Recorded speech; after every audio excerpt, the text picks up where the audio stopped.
I'm a citizen of the Walker River Paiute Nation, and I am a state employee for Nevada. My position requires me to be a conduit between the 27 tribal nations here in the Silver State, as well as 62,000 urban Indians that choose to make Nevada their second home.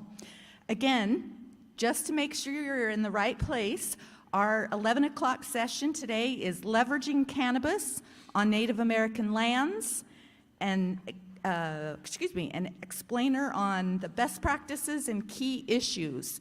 We are fortunate to have three of the foremost experts here in the region. We're going to start this morning just with a quick introductions and some fairly broad questions. We know that 50 minutes goes extremely quick, so I want to invite any of you who don't have an opportunity to have your question addressed by any of our panel's experts to linger. They don't need lunch. Go ahead and come on up to the table, and they will answer your question directly. So let me start to my immediate left. We always have to have legal, right? Whether we're talking education, cultural preservation, or in this case, business enterprises. I want to make sure you all know Darian Stanford is, again, an attorney. He works for an LLC in Portland, Oregon. He's been a judge for our very own Fort McDermott Shoshone Nation. That's way up in northern Nevada. And he previously also served as a drug prosecutor. So he's going to be able to give us really unique perspectives. Right next to him is John Oceguera. John is a tribal citizen. He, too, is from the Walker River Paiute Nation. He is the CEO of Strategies 360 in the Nevada region. He's worked with several of our tribal nations, not just in Nevada, but on the western part of the country, and he has a vast amount of insight in getting this enterprise started. And then we have, again, another really unique perspective on the very far end of our dais. We have the former chairman of the Burns Paiute tribe. That tribal nation is located in eastern Oregon, and it is former chairman Joe DeLaRosa. Mr. DeLaRosa brings a really interesting perspective today. His lens into this industry is as a single parent. He went to college later in life, a non-traditional student. He has committed his life to sobriety, and I believe he's going to get us started today. So, Mr. DeLaRosa, when we had some conversations leading into this panel, you mentioned to me the complex history of the cannabis industry, not just in Indian country, but in the United States. Can I ask you to expand on that? I think one of the biggest issues, and probably when it came to prohibition, you know, we've all, you know, it's been in our heads that, you know, cannabis is a drug and it's illegal, and, you know, gang activity, that type of stuff.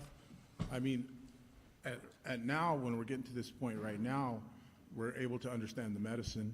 You know, why we're here today is because economic development for tribes, and me personally, you know, my passion has been economic development for tribes, and with cannabis being legal, well, federally legal, but able to navigate it so we can, you know, participate on reservations. You know, to me, in my opinion, it's the new economic driver for tribes. Thank you, sir. Mr. Oceguera, if you want to follow up on that, and if you would transition into what is the first conversation that you have when Strategies 360 is approached by a potential client about breaking into this industry? Absolutely. Thank you, Stacey. I do want to follow up with a little background here so you get a perspective of where I'm coming from. As Stacey mentioned, I am a citizen of the Walker River Paiute Nation, and I was the first Native American speaker of the Assembly. So I served in our legislature for 12 years. So I think I have a unique perspective on operating, between tribal governments and state governments. Fun fact on that, I voted against the first medical marijuana bill in the legislature. And I don't, I'll tell you, I don't think it was because I had any issue with cannabis. I had issue with having policies and procedures in place at the state level. And I think I was proven right because it took us about 10 years to actually get those policies and procedures correct at the state level before we finally in Nevada made legal recreational cannabis. So I think I'll transition to your question in 1 second, but I think that is important to know that when you're invoking on this journey, that you have to have the rules and regulations in place to make people feel comfortable. The first conversation I have, and she mentioned Strategies 360, is the firm I work for, and she promoted me, Stacey promoted me to CEO. So, but the problem is there's some of my colleagues in the audience. I'm not the CEO, I'm the executive vice president, so just in case they wondered if the leadership changed in my firm, it has not, and especially if my boss, the CEO, is watching. So the first discussion I have with tribes when we talk about cannabis is two things, and these seem like very simple terms, but they're not. They take a lot of work, and that's relationships and education. Relationships matter so much, not only in this industry, but between tribes and governments, local governments, state governments, federal government. And so those relationships are so important to cultivate. And what do I mean by that? I mean going out and talking to legislators, going out and talking to your federal representatives, going out and talking to the U.S. attorney, going out and meeting with the local sheriff, going out and meeting with the federal law enforcement agencies, and not in a asking them for permission, in a good neighbor type policy. Here's what we're about to embark on, and we wanted to let you know. And circling back to that regulation and structure, showing them, here's our ordinances, here's our regulation, here's what the council has approved, the tribal council has approved as ordinances. Look, they look similar to yours, to give them some comfort that it's just not the wild, wild west. And then on the education piece, I think that falls into line 2, is going out and educating them, educating elected representatives, the public, tribal members for that matter, that you have those regulations and ordinances in place, and that you'll be operating within the boundaries of a certain regulation. Gives people comfort, allows them to know that you're doing this, top of class, in an organized and a professional manner.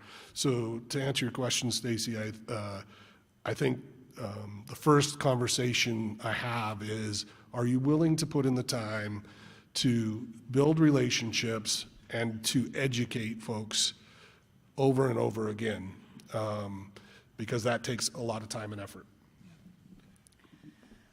Thank you, John. Now, you brought up rules. So again, we have a lawyer on the dais. Mr. Stanford, how is it that growing cannabis, selling cannabis is against the law by the United States federal government, but we have tribal nations and certain states that are engaging in this activity? Stacey, can you all hear me okay? That is a great question. That is a question over the last several years. I've had the privilege of getting to address a number of different tribes across the United States and relating to that very question. There are two questions that I get every single time. Question number one is what Stacey just asked. If cannabis is federally illegal, how can we sell it? And the second question relates to grants, and I'm sure we'll get into that in a moment. There are, how many lawyers are in the room, by the way? Are there a number of you? A few, I see a number of hands. This is a question that, I'll just be quite blunt with you, there is not a very simple, straightforward answer to that question. It doesn't make a lot of sense legally. I'm sorry, it just doesn't. Cannabis was classified as a Schedule I controlled substance in the 1970s by the federal government, and it has never moved off of Schedule I since. It remains there today. And yet, here we are in, what is this, May? I don't even know, COVID's messed with my years, 2022. We're in May of 2022, and we have, 37 states have legalized medical cannabis and/or recreational cannabis. 3 out of every 4 states in the United States have legal medical or recreational cannabis. Yet it's Schedule I, it remains federally illegal. Not only that, but in the entire United States, there are only 2 states, 2, Nebraska and Idaho, that haven't legalized medical cannabis in some form, in some very small, limited form, limited uses, etc. And yet, cannabis is a Schedule I drug that remains federally illegal. How does it make sense? It doesn't strictly make sense legally at all. Yet, here's what we know. Governments like the United States have laws periodically that they might stay on the books for whatever reason, and they choose not to enforce.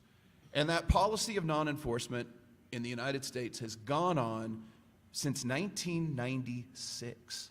We are in the 26th year. That's when California first legalized medical cannabis. The 26th year of having medical cannabis legal in the United States. And since then, it has grown and grown and grown. And again, now the first state that passed recreational cannabis, as all of you probably in the room know, Colorado and Washington did so in 2012. We are 10 years of fully legal recreational cannabis in those states. And yet cannabis remains a Schedule I controlled substance federally. It's legally hard to reconcile the two, but the policy of non-enforcement federally is certainly ingrained into jurisprudence, I guess, if you will, at this point. Here's another thing I would say.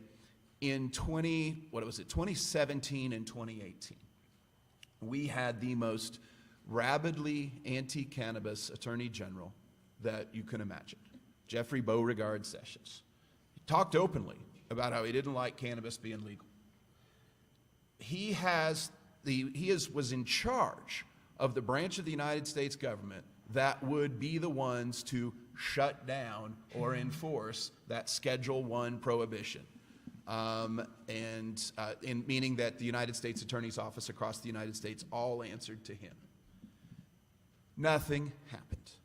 Not only did nothing happen with the most rabidly anti-cannabis attorney general that imaginable, new states came on board, both medically and recreationally. So that was a very long-winded non-answer to your question. And yet it's the best answer that I can give. At this point in 2022, we are moving, did it just fall down? Yeah, it just fell down. Really? Doesn't like what I'm saying? Yeah, okay. At this point in 2022, we are, it is, at some point, the federal government will fix marijuana as a Schedule I, but in the meantime, I can confidently, as an attorney, say you do not need to worry about federal enforcement of the Schedule I cannabis laws, because it would be very strange. For example, unfortunately, Chairman Melendez with Reno Sparks Indian Colony was going to join us, and they've just recently opened a couple of stores up in Reno. He wasn't able to make it, unfortunately. But for the federal government to say, well, it's okay for California and Oregon and Nevada and Massachusetts and Michigan, and the list goes on, all 37 states to do cannabis. But gosh darn it, Reno Sparks Indian Colony, we're going to come after you. A lot of people, even people that don't like cannabis or aren't in favor of cannabis legalization, would have a real problem with that. And so we can all take comfort that that's not going to happen. Thank you. He's pretty good at his craft, isn't he? Okay, I'd like to make this a little bit interactive. I know that we have some attorneys in the room.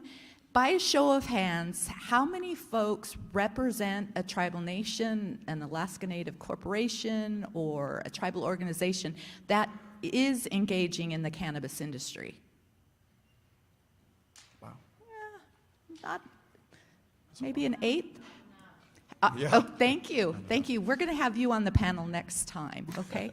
How many of you in here represent one of those organizations or tribal government who are exploring it? That's interesting. That's interesting. Okay. So let's go back down to our former chair and highest elected official for the Burns Paiute Nation. You and I had previous conversations, and you mentioned unilateral. Interesting term. So let's say for a moment that you subscribe to John's theory that if a tribal nation wants to go into this business enterprise, they need to put in the work. Would you suggest that a tribe go at this industry on its own? Yes. The reason why I say that, me and my tribe, we're rural, and we closed our casino in 2012, and we was exploring cannabis, and I know there's a lot of tribes that are rural that don't have an opportunity for gaming, that type of stuff, because you don't have the population. So when it comes to cannabis, tribes can operate in the business in a lot of different ways, whether it's paraphernalia, you could be a producer. There's a lot of different opportunities for tribes, but with it, you really much got to start with your communities. The information's got to get out to your community members, because ultimately we're the stakeholders of our tribes, and when the communication doesn't get out there, and I'm sure all of you guys have that problem when it comes to communication, or even just communication in tribal council, you guys have to be in unilateral form. It's got to be one message. You guys are just trying to participate in the industry, and just go for it. It's like what Darian says. I've known Darian a really long time, and he's been on both sides of it. Prosecuting and understanding cannabis. He could participate in cannabis on the state side, but he chooses tribes because the economic need. Not a lot of tribes, have the ability to participate, in gaming. So this is another alternative, and the bigger tribes that, have that are, in gaming.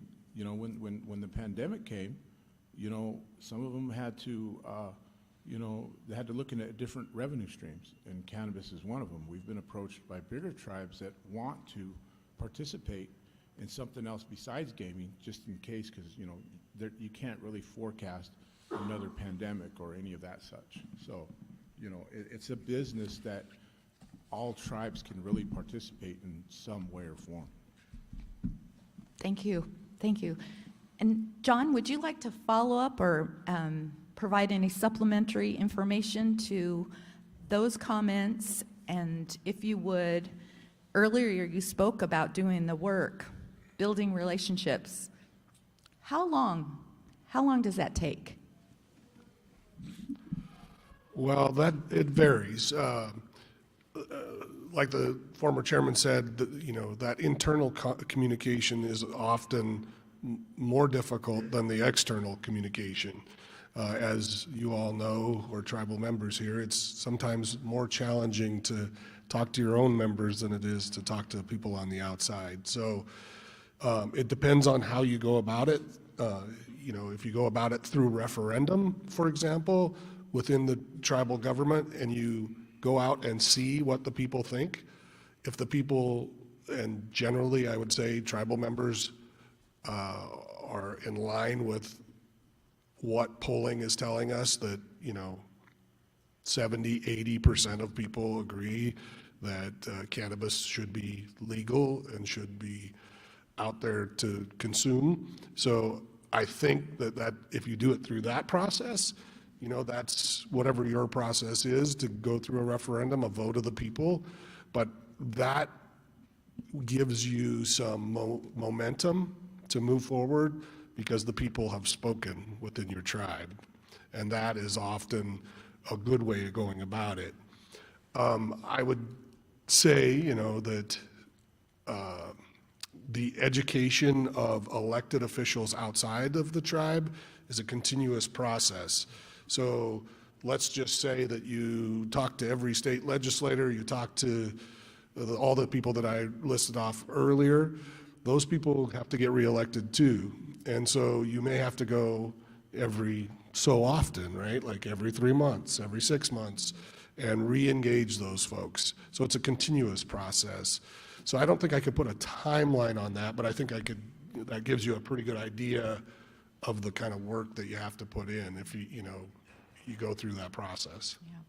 Yep, that's good information. Sometimes I think in Indian country, we think that our tribal council are the only ones that have to get reelected. So very, very good point. Darius, earlier you mentioned grants. So let's go ahead and put our arms around that issue. And can you explain to the attendees today why that is such a quagmire right now related to cannabis? Of course. I mentioned in addressing different... Excuse me, I'm sorry. I'm hearing that some of our folks are having a tough time. Can you move that mic or use your kissing it if it's much playground closer. voice? Yeah. Maybe. Or switch that with better? John.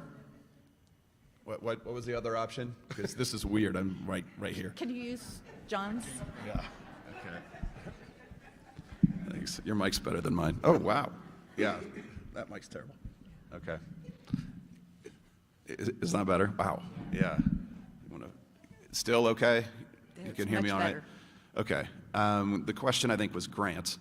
As I mentioned, that is definitely the second most common question that is always asked, no matter the tribe, no matter the state. Well, we don't want to do this. This is going to cost us all of our federal grants. Even if the government isn't going to come in and arrest us and everything, we don't want to lose grants. We get a lot of grants and are dependent upon them. And again, is there a great answer as to legally why that will not happen? No, there's nothing that I can point to that says, well, under this law, it won't happen. But what I can say is, again, based on experience and based on seeing the landscape nationally over the last 26 years. Remember a couple things. One, states get grants too, and are very dependent upon grants as well. And so the idea of the government punishing an entity for for doing legal cannabis is not unique to tribes. And the states, just like tribes, the states are subject to the supremacy clause in the United States Constitution, I'll get technical here, that says that federal law trumps state law. So technically under the United States Constitution, if the federal government, I think it's Article 6, Section 2, if the federal government says something and the states say something different, the federal government trumps and wins. So, I don't want to use the word trumps. It's better than that, sorry. But there's not been a state that has had grants taken away relating to cannabis. In fact, one of the most famous Supreme Court cases that I've heard about an entity losing grant money was the state of South Dakota sometime in the, somebody would correct me, I think it was the 70s or 80s, decided that they were going to do away with the speed limit, and the federal government said, fine, we're just going to not give you federal highway money. And so South Dakota changed their minds and went back to doing a speed limit.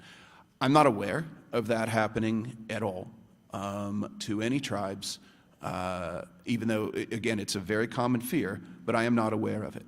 I will, for the reasons that we've just discussed. I will say, though, in advising tribes like I have, and for those of you that are involved in cannabis, or thinking about getting involved in cannabis, here's one piece of advice I would give you that you'll chuckle at because it's really so obvious. Don't take your federal grant money and buy cannabis with it. I wouldn't do that. I would do what you can to maintain a separation, and we are the tribes that we work with and advise, we are very strict about a wall. We're going to have a wall about where cannabis money, money that is used, excuse me, money that is used in association with cannabis comes from, and we're not going to mix it. And so that has worked out well, and there haven't been any issues in any way, shape, or form in any of the tribes that I've worked with or that I'm aware of. There's one other sort of story that I want to share with you all that just relates a little bit to what we've all said and kind of goes back to the law enforcement.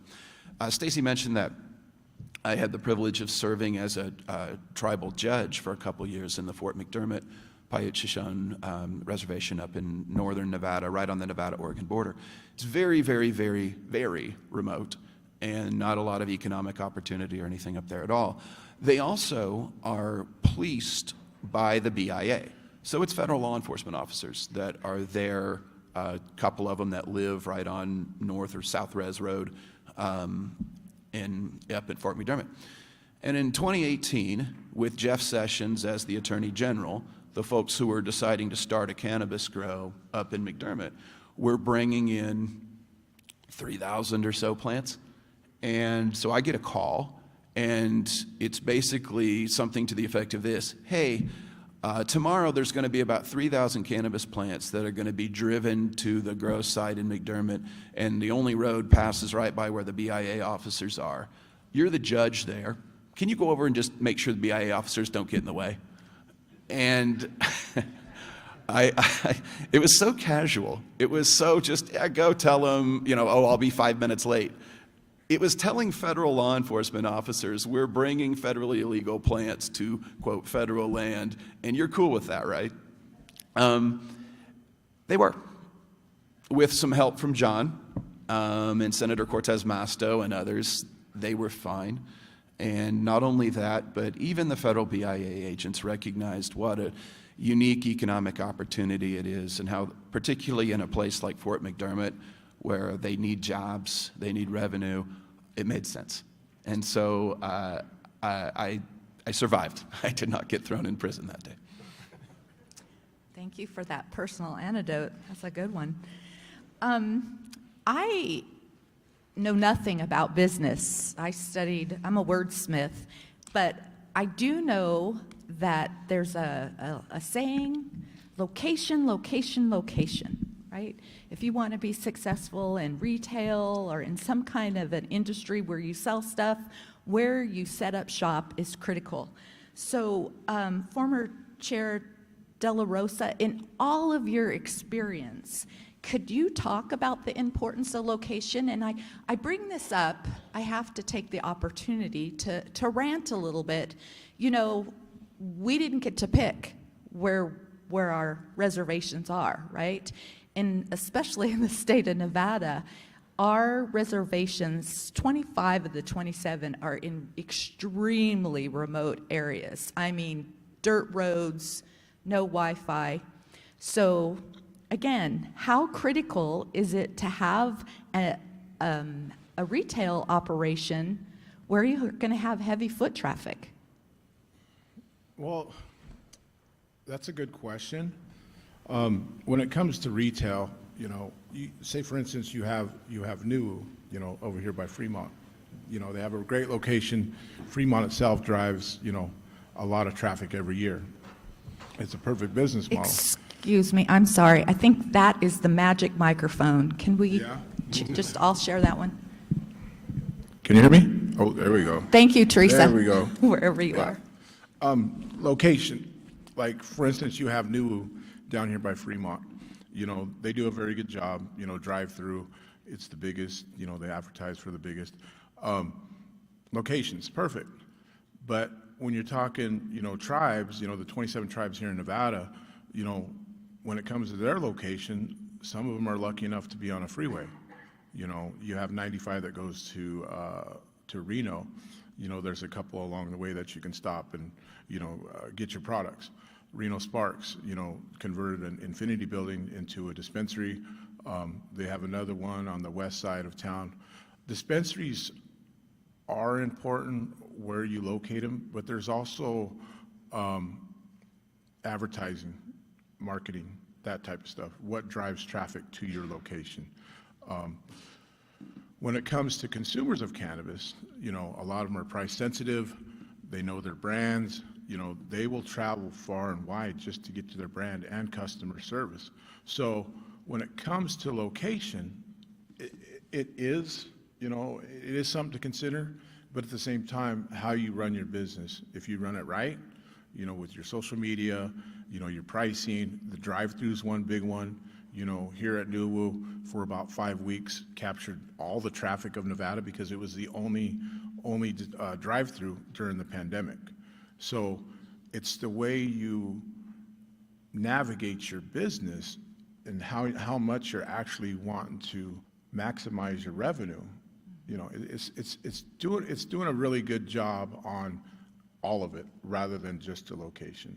So when it comes to location, you know, like the grow, for instance, that Darian spoke of, Fort McDermott, you know, they're my sister tribe. They don't have any opportunity for economic development, you know, but a grow was one thing that they considered. It brought jobs to the community. It brought more pride. They started putting back into their community. So cannabis, you know, like I said earlier, when it comes to prohibition, you know, let's get over that negativity and turn it into a positive to where it does bring, you know, economic development to tribes. Thank you. I really appreciate that insight. John, earlier, Darius made himself vulnerable. He told us one of his personal experiences. I think you called it the weirdest experience you had as a judge. Yep. So, John, if you had an opportunity to do everything all over, is there something that you have learned along the way that you would start out with when you're working with the tribal nation? Or what would be your one piece of advice to a tribal government that's looking into the cannabis industry?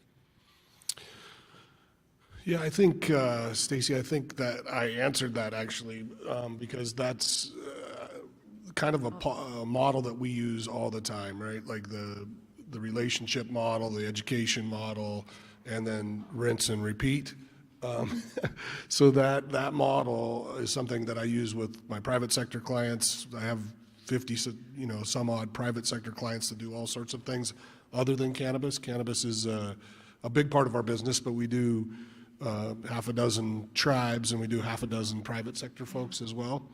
And then of every other industry sector. But it's a similar model of educating folks over and over, building relationships. I did a talk yesterday on government affairs, and one of the things that we talked about there, the question was asked of me is, you know, how did you respond, you know, best as an elected official? And I said I responded best when people weren't asking me for something all the time. When they were coming to me because they just wanted to tell me about what they were doing or how they were succeeding or what was going on at their tribe, you know, because they were building a relationship with me. It's much harder to say no or be on the defensive if you're friends with someone, if you have that kind of relationship. Yeah. Okay, so two things. First, I need to apologize for being repetitive, but I think it's worth underscoring that that advice that you're giving about building relationships has to do with all business, right? We're here to focus on cannabis, but that approach, building relationships with local elected officials, works in every business. So again, sorry for asking you something that you had already answered, but I think that that's really important. I also think that sometimes, having worked for tribal governments for quite a while, specifics are so helpful.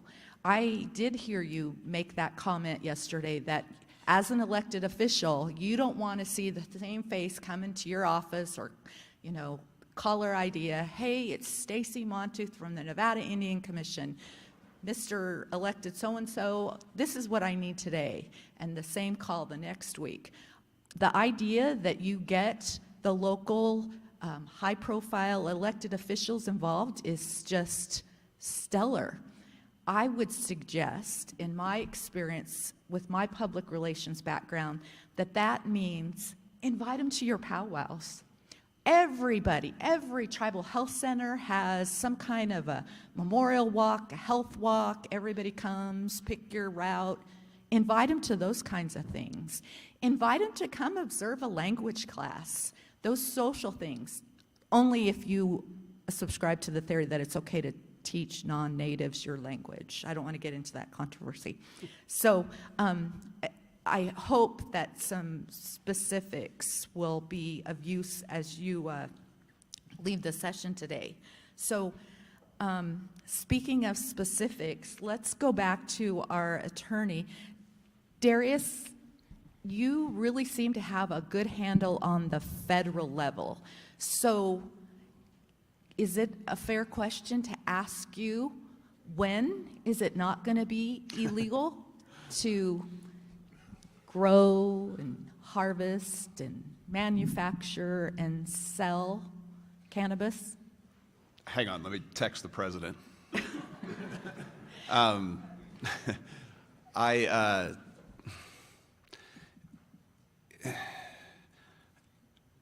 First of all, this is 100% the thoughts of somebody who really doesn't know any better than anybody in this room knows.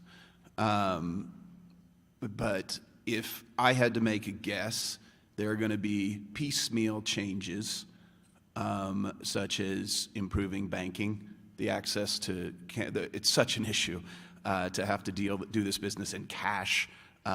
Is simply just ludicrous at this point. States will tax you, but I better do stuff in cash. I think that will be fixed probably first, where banking, the strict prohibition on banking will be eased. And then if I had to guess after that, removing cannabis from Schedule 1, but probably still classifying it as a Schedule 2, 3, or 4. I mean, understand something. Most of you know this already, but Schedule 1 means that according to the federal government, it's worse than meth. Like, meth is Schedule 2. I mean, come on. So in any event, we all know the challenges in tribal country and elsewhere about meth. Compare that to cannabis, come on, it's a joke. Interestingly, though, I still think to some extent it's going to be some time before Congress fully flips the switch and says, federally legal, go for it. And I say that encouraging everybody in this room that creates opportunity. That's a good thing. That means that big cannabis, i.e. big pharma or whatever that might come in, there are opportunities for various tribes in various states to do really, really, really well with this odd amalgamation of what the laws are right now. And I would encourage everybody to absolutely take advantage of it. I think that there are some old habits die hard. And when I think back, I guess I didn't realize this was something of a confessional booth up here. He admitted he voted against medical marijuana, which I didn't know. It's terrible. But then I say that as a former drug prosecutor. So I'm confessing for my sins or whatever here too. But when I think back to my time at the district attorney's office up in Multnomah County, the people that were my bosses had grown up, wow, is that a message? They pulled the plug on us. Any of these on? This one? Is that on? Okay. The people that I had in my office that were my bosses had grown up in a time in the 1970s and 80s when That was the rage. That's what you did as a prosecutor. You had Nancy Reagan, don't, just say no. You were, cannabis prosecutions funded law enforcement departments. And so it's a hard switch for people of that generation that I worked for to just go, hey, everything I did for the last 15 years was Kind of wrong. Doesn't make sense. It's a hard adjustment. And so I say that thinking that the representatives in Congress are probably of the same mindset. It's a hard adjustment and pivot for them, so I think there's some time. And I would encourage everybody to take advantage of that window. Thank you very much. We have time for a 1-minute wrap-up from all of our experts, but I too need to apologize. It's occurred to me that when I was giving advice about inviting elected officials to your powwows, to your fun runs, it sort of seemed like I was making the assumption that those aren't Native people. And we know better, right? In the 2020 election, we had 96 people, Native people, our people, run for office nationwide. So I apologize for that. Let's do a final wrap-up. Mr. DeLaRosa, in 60 seconds, can you give the group some parting words? Parting words. Can you hear me? Yeah. I guess the message is pretty much clear. We haven't got into details on how to run the business, but as tribes, you just got to go for it. Get over this hump of, grant money, banking will work itself out, running cash will work itself out, and honestly, the community, the ones that are opposed to it, that pretty much works itself out too. When you start providing jobs in the community, and they're giving back, within the community, that dollar keeps spinning, it's really not that bad of a deal, when it comes to cannabis. You just got to get over that negative hump, and it's like any business. You're going to have growing pains, but, in the long run, it's an economic driver for tribes. Thank you, sir. Is it too late, John, Too late for what? to get into this business? Oh. No, I don't. And I just piggyback on what the former chairman said. I mean, I think there is so much opportunity here, and it doesn't matter large or small, rural or urban, there's an opportunity, whether it be grow, production, retail. There's so many ancillary wings of this that you could get involved in and that you could be part of. I think Darian is correct. I think there's a runway here that is probably several years long, and you have the opportunity as tribal nations to be involved in this industry with a big head start. And so I would agree with Chairman DeLaRosa, go for it. You all heard it. Go for it. Darian? I'm scared of this microphone. Yes, good, okay. I don't have anything to add other than the same thing. It has been 5 years now that I've been involved in working with tribes. It's so much fun. The issues are so interesting. It's a privilege to meet people and work through the challenges. Is there an echo? A little bit. Whatever, okay, fine. But don't be afraid, do it. And Cannabis is the one industry that I would say it's fascinating to me. A lot of the people that are opposed, for the reasons that I talked about last time, it's just what they're used to, being opposed to it. When you learn more about it, when you see it in your community, when you talk to people of all ages, colors, socioeconomic backgrounds, it doesn't matter about how it makes their lives better versus something like opioids or anything like that. When you talk to these people, you learn it's a good thing, and the walls come down and the barriers come down, and the number of times I've heard people who were adamantly opposed say, I get it now. It's a wonderful thing. And so for any of you out there in thinking about getting into it, please do. If any of us can help, we'd be really happy to help you, honored to do so. So that's all. Thank you all for coming. Yeah.